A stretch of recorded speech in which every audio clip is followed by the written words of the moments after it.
பெருங்காயம் இதெல்லாம் பிரியாணிக்கு யூஸ் பண்றது மட்டும் கிடையாது, நம்ம பாடியில இருக்கக்கூடிய நிறைய டிசீஸ்க்கு மெடிசனாவும் யூஸ் ஆகுது. இந்த ட்ரை காஃப் அப்படின்னு சொல்றோம் இல்லையா, அது வந்தது அப்படின்னா போகவே போகாது, வறட்டு இருமல். அதுக்கு என்ன பண்ணலாம் அப்படின்னா, 2 பூண்டு, 4 சின்ன வெங்காயம், கொஞ்சமா இஞ்சி எடுத்துக்கோங்க. அதுல 4 கிராம்பு போட்டுக்கோங்க. கடைசியா ஹாஃப் லெமன் போட்டு இதை ஒரு மிக்சர் ஆக்கி ஜூஸா எடுத்துக்கோங்க.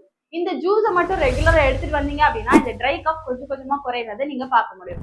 அண்ட் இதுக்கு அடிஷ்னலா இந்த பனங்கற்கண்டு அப்படின்றது இருக்கும், அது உங்களுக்கு ஸ்வீட் வேணும் அப்படின்னா ஆட் பண்ணிக்கோங்க. இந்த மாதிரி எல்லா விதமான டிசீஸுக்கும் நேச்சுரலான வேலே ரெமடி இருக்கு, அப்படியே நம்ம மெடிசன் தேடி போகணும். அண்ட் உங்களுக்கு இருக்கக்கூடிய டிசீஸ்ல இருந்து எப்படி வெளியே வரணும்னு யோசிச்சுட்டு இருக்கீங்களா, கீழே இருக்க நம்பரை கான்டாக்ட் பண்ணுங்க. ஆல்வேஸ் ஹோலிஸ்டிக் கிளினிக் பேஜை ஃபாலோ பண்ணிக்கோங்க.